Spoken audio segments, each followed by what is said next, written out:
जय श्री कृष्ण। राधे राधे दोस्तों, आज की यह वीडियो वह स्त्रियां जरूर देखें जो पति के साथ बैठ करके भोजन करने लगती हैं। दोस्तों, आज की इस वीडियो में मैं आप सभी को बताऊंगी कि जो स्त्रियां अपने पति के साथ भोजन करती है तो उनको कौन सा पाप लगता है।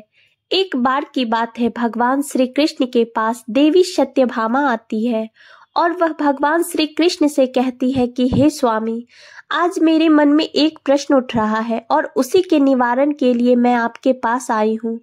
कृपया आप मेरे इस प्रश्न का निवारण कीजिए। तब देवी सत्यभामा की बातों को सुनकर भगवान श्री कृष्ण कहते हैं, हे प्रिय, तुम्हारे मन में जो भी प्रश्न है तुम उसे निसंकोच होकर पूछो।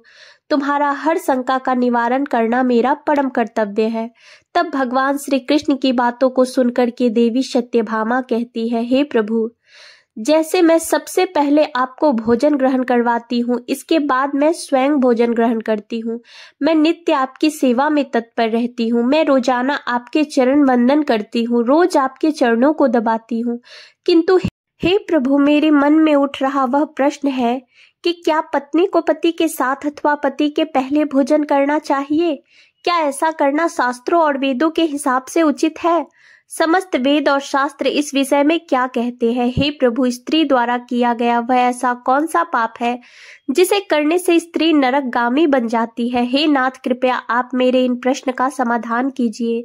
तब भगवान श्री कृष्ण मुस्कुराए और बोले, हे देवी सत्यभामा, आज आपने समस्त मानव जाति के कल्याण के उद्देश्य से मेरे मन में धारण कर एक बहुत ही महत्वपूर्ण प्रश्न किया है। हे देवी सत्यभामा, आपने जो यह मुझसे प्रश्न किया है उसका समाधान मैं आपको एक अत्यंत ही सुंदर कथा के माध्यम से बताऊंगा, जिससे आपको यह पता चल जाएगा कि अगर स्त्री पति के साथ भोजन कर ले तो वह किस पाप की भागीदारी बनती है।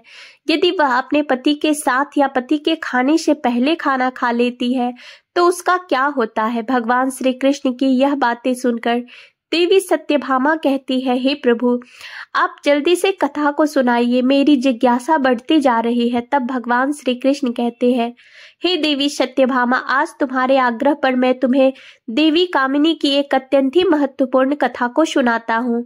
हे देवी, इस कथा के अनुसरण से तुम्हें तुम्हारे सभी प्रश्नों के उत्तर मिल जाएंगे, इसलिए इस कथा को आप ध्यान पूर्वक सुनो। साथ ही जो भी मनुष्य इस कथा को पूरी श्रद्धा भाव के साथ सच्चे मन से ध्यान पूर्वक सुनता है और इस कथा का प्रचार करता है, वह मनुष्य यशस्वी और सौभाग्यशाली बनता है। उस व्यक्ति को कभी भी नरक की प्राप्ति नहीं होती। अब श्री कृष्ण से देवी सत्यभामा कहती है, हे स्वामी, मैं इस कथा को अवश्य ध्यान पूर्वक सुनूंगी, कृपया आप इस कथा को सुनाइए। अब भगवान श्री कृष्ण कहते हैं, हे देवी सत्यभामा, मैं तुम्हें अब कथा को सुनाता हूँ। हे देवी सत्यभामा, आज से कई वर्ष पूर्व अयोध्या नगरी नाम की एक नगरी हुआ करती थी। उस नगरी में एक राजा राज्य करता था जिसका नाम अशोक था। महाराज अशोक धर्म का पालन करने वाला एवं अत्यंत ही गुणवान, चरित्रवान और अत्यंत न्यायप्रिय एवं कुशल सम्राट थे।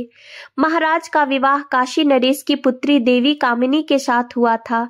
देवी कामिनी एक पतिव्रता और न्याय के प्रति अपने पति के समान ही थी। देवी कामिनी सत्य व्रत का पालन करने में सर्वगुण संपन्न, गुणवान तथा महान पवित्र स्त्री थी। देवी कामिनी के पति महाराज के राज में सभी बहुत प्रसन्न थे, क्योंकि उन्होंने अनेक यज्ञ तथा अनेक पुण्य के कार्य किए थे। उन्होंने अनेक देवालय बनवाए, अनेक पोखरे खुदवाई, अनेकों वाटिकाएं बनवाई। महाराज अशोक सदैव ही साधु संतों की रक्षा में तत्पर रहते थे। महाराज अशोक जहाँ राज्य करते थे उस राज्य के समीप एक बहुत ही घना जंगल था। वह जंगल इतना बड़ा और घना था कि उस जंगल में जाने से सभी व्यक्ति दिन में भी डरते थे।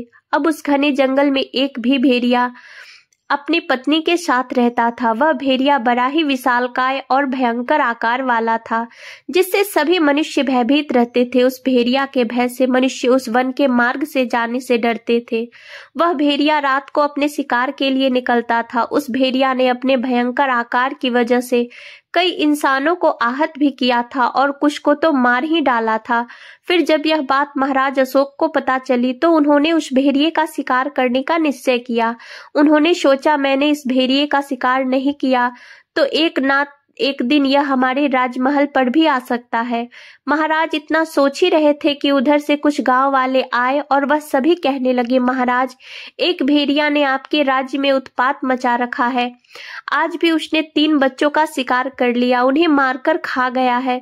फिर क्या था। गांव वालों की बात को सुनकर महाराज अपनी पत्नी देवी कामनी तथा कई सैनिकों और कुत्तों को लेकर उसके शिकार करने के लिए चले गए।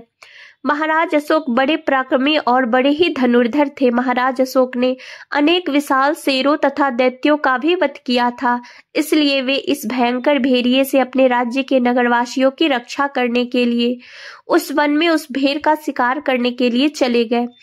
जब महाराज के साथ कई सारे सैनिक उस भयंकर आकार वाले भेड़िए ने महाराज को वन की तरफ आते देखा तो वह भेड़िया अपनी पत्नी के पास गया और उससे कहने लगा, हे प्रिय, देखो यह अयोध्यापुरी राज्य के महान सम्राट महाराज अशोक है। राजा महापराक्रमी और महातेजस्वी है। वे अपने सेना की कुछ टोली को लेकर हमारी तरफ ही बढ़ रहे हैं। हो न हो यह वह इस वन में मेरे ही शिकार के लिए आ रहे हैं। महाराज अशोक के साथ बहुत से कुत्ते और व्याघ्र भी हैं, जिससे यह बात में तनिक भी संदेह नहीं है कि वह मुझ जैसे विशालकाय भेड़िए पर हार नहीं करेंगे। महाराज अशोक बड़े पुण्यात्मा हैं। इन्होंने बहुत से राजाओं को अपने बल और ज्ञान से परास्त किया है। महाराज अशोक राजाओं के भी राजा है, समस्त विश्व इसके अधीन है। हे प्रिय, मैं तुम सबकी रक्षा के लिए अपना पराक्रम दिखाता हुआ महाराज अशोक के साथ युद्ध करूंगा। मेरे अंदर जितना बल है मैं सब कुछ उनके सामने दिखाऊंगा। अगर युद्ध में मैंने महाराज अशोक को पराजित कर दिया तो तीनों लोकों में मेरी ती हो जाएगी, लेकिन इसके उपरांत यदि मैं महाराज के हाथों से मारा गया तो मुझे इस भेड़िया के जन्म से छुटकारा मिल जाएगा और मैं बैकुंठ लोक को प्राप्त हो जाऊंगा। मैंने अपने पिछले जन्म में कई पाप किए थे और मेरे पिछले जन्म में किए गए पाप के कारण ही मुझे भेड़िए का जन्म प्राप्त हुआ है। अब इतनी बात कहने के बाद वह भेड़िया अपनी पत्नी से कहता है, हे प्रिय, तुम मेरा मोह छोड़कर हमारे पुत्र को लेकर जल्दी से सरयू के पास वाले पर्वत की गुफा में चली जाओ और मेरा वह समय आ गया है कि मैं अपने पूर्व जन्मों के पापों से मुक्त हो जाऊं। तब महाराज अशोक के बाण मेरे शरीर को घायल कर देंगे तो महाराज अशोक के द्वारा मेरे ऊपर छोड़े गए एक एक बाण से मेरे पूर्व जन्म के सारे पाप नष्ट हो जाएंगे। तब उस भेड़िए की पत्नी ने भेड़िए की ऐसी बातों को सुनने के बाद कहने लगी, हे स्वामी, हमारे बच्चे आपके ही पराक्रम और साहस के कारण ही एक विशालकाय वन में निर्भय होकर विचरण करते हैं। आपके द्वारा लाए गए ताजे मांस का आहार ग्रहण करते हैं। हे नाथ, आपके ही कारण उन्हें शेर, बाघ आदि जंगली जानवरों का भय नहीं है, क्योंकि आप जैसे महाबलशाली इस वन में और कोई नहीं है। आप ही इनकी रक्षा करते हैं। हे प्रिय, आपके भीषण रूप के चलते ही समस्त मनुष्यों में आपका खौफ है।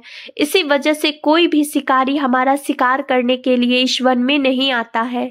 हे प्रिय, अगर आपकी मृत्यु हो जाएगी तो इन सभी से फिर मेरी और हमारे पुत्रों की रक्षा कौन करेगा?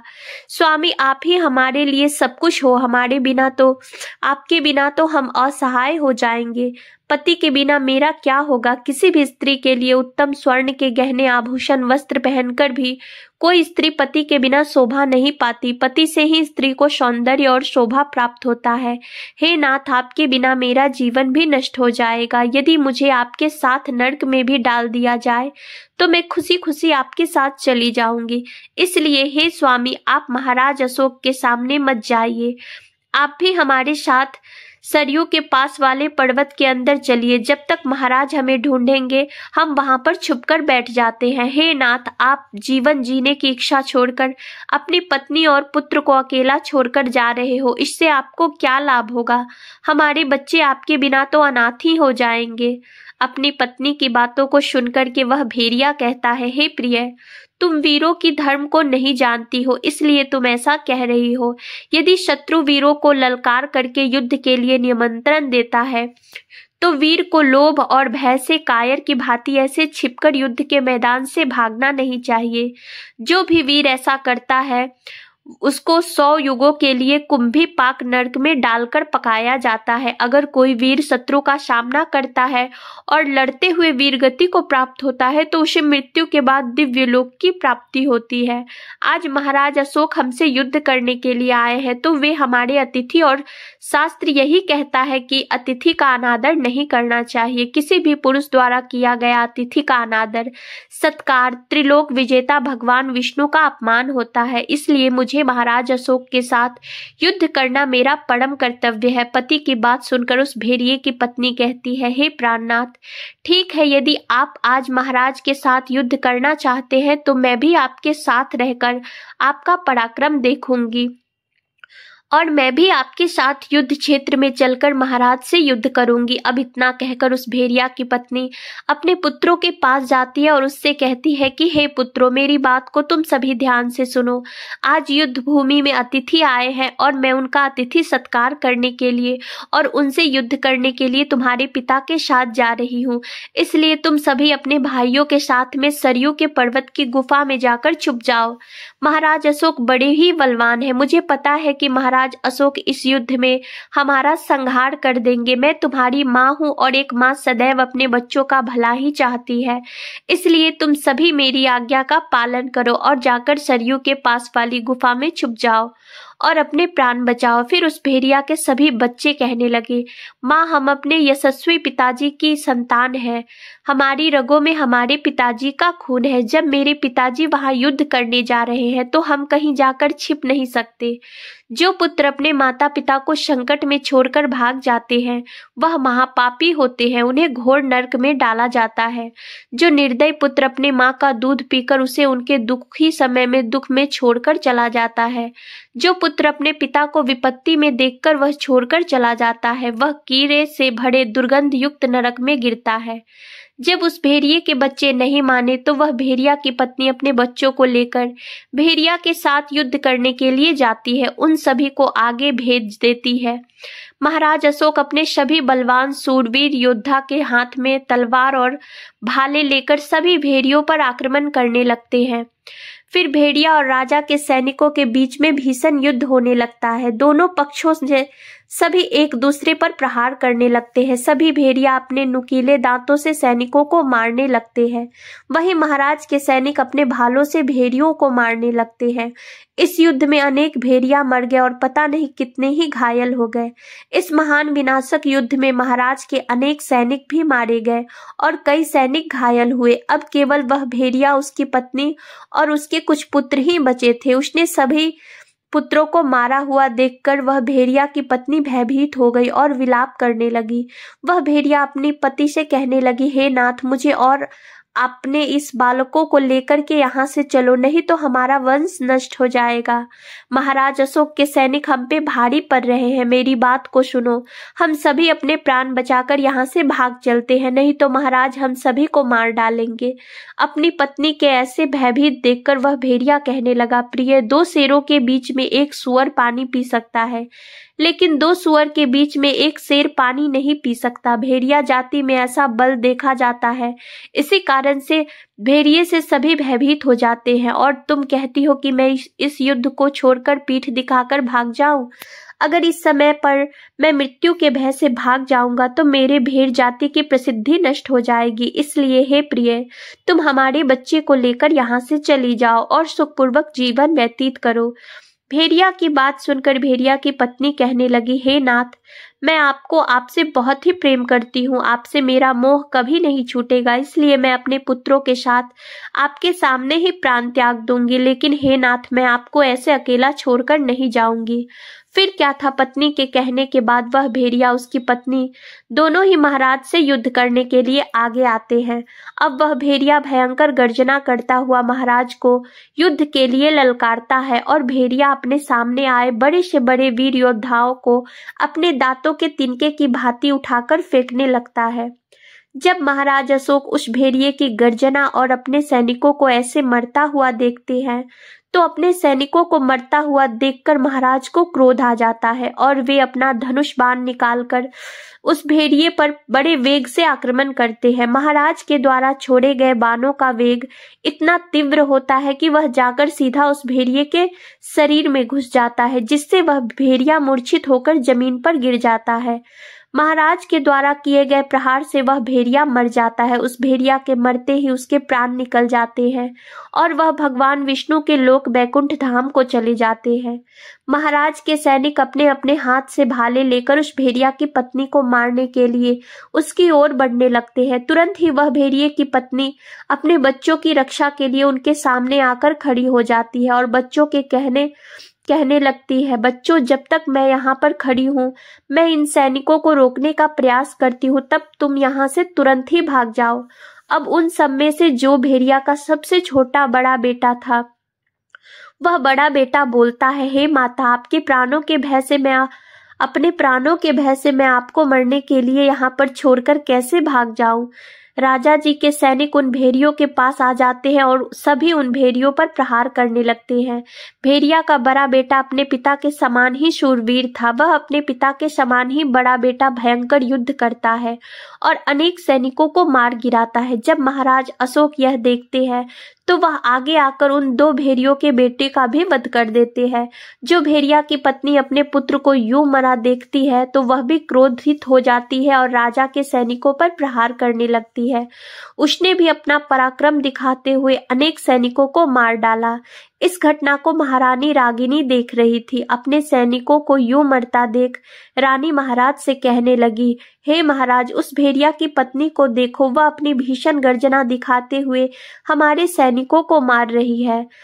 आप आगे चलकर उसका वध क्यों नहीं कर देते। तब महाराज कहते हैं, हे प्रिय, यह भेड़िया की पत्नी एक स्त्री है। मेरा यह वचन है कि मैं स्त्री का वध नहीं करूंगा।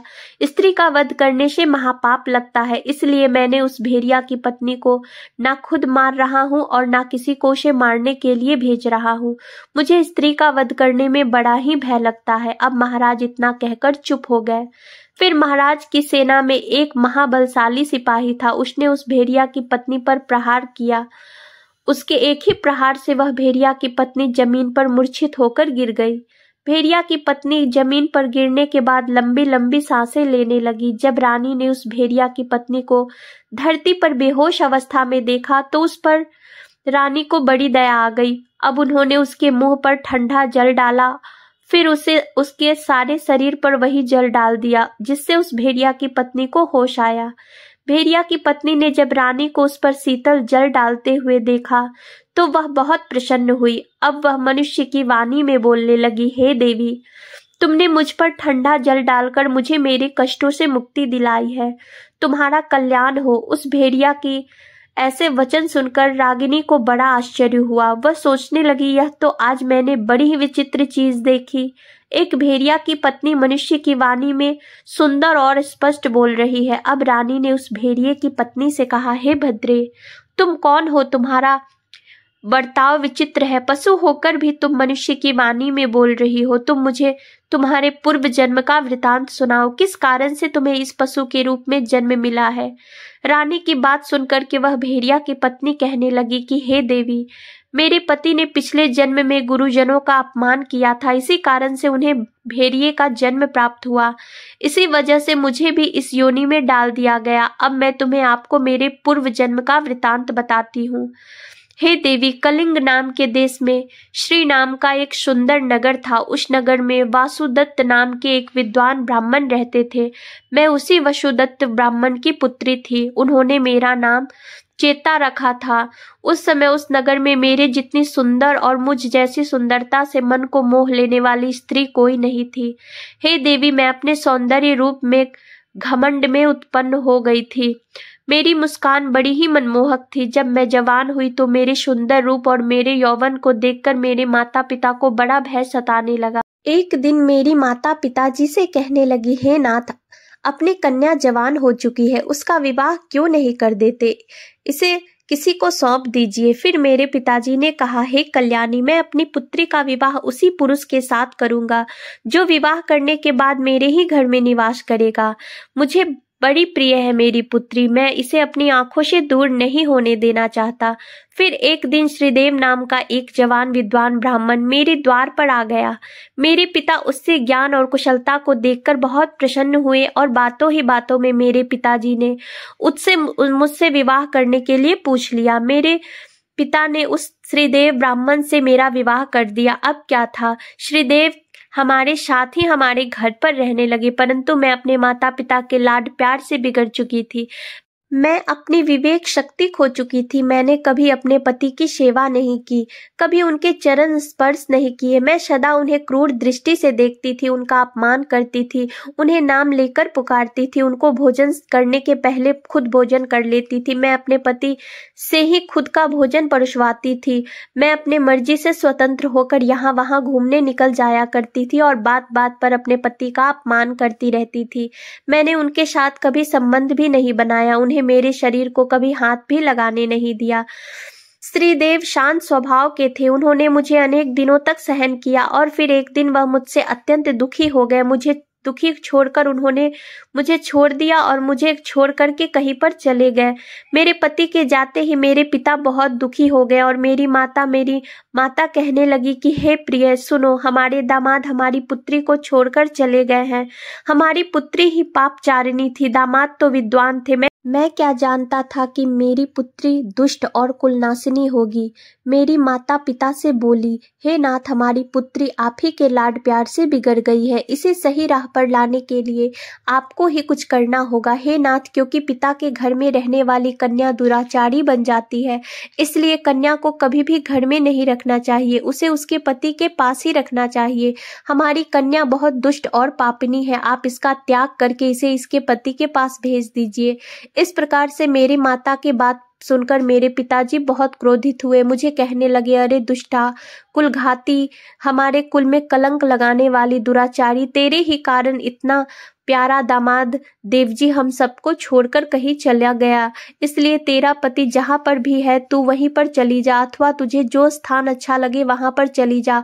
फिर मैं अपने घर को छोड़कर चली गई। बाहर जाने पर मुझे लोग उल्टा पापिनी दुराचारिणी कहकर संबोधित करने लगे, इसलिए मैं अपने पति को ढूंढते हुए एक वन में चली गई। फिर एक दिन वन में एक कुटिया के सामने जाकर खड़ी हो गई और भिक्षा मांगने लगी। वहां पर उस कुटिया में रहने वाली स्त्री ने मुझे देखकर अपने पति से कहा, हे स्वामी, द्वार पर एक दुखिया दुबली पतली सी स्त्री भिक्षा मांगने के लिए आई है। उसका पति देवजी ही था, उन्होंने मेरा त्याग किया था। मुझे देखकर उन्होंने मुझे पहचान लिया और अपनी पत्नी से कहने लगे कि हे प्रिय, यह मेरी पहली पत्नी है जो मुझे बहुत प्रिय थी, इसलिए तुम इसका आदर सत्कार करो और इसे अपने घर में जगह दो। फिर वह अपने पति की आज्ञा का पालन करते हुए मुझे घर के अंदर बुला लिया और मुझे पहनने के लिए वस्त्र दिए। फिर एक दिन मैं बैठकर मेरे दुष्ट स्वभाव का विचार करने लगी और मुझे बड़ा दुख होने लगा। अधिक चिंता करने के कारण मेरा हृदय फट गया। अब वह भेड़िया की पत्नी आगे कहती है, हे देवी,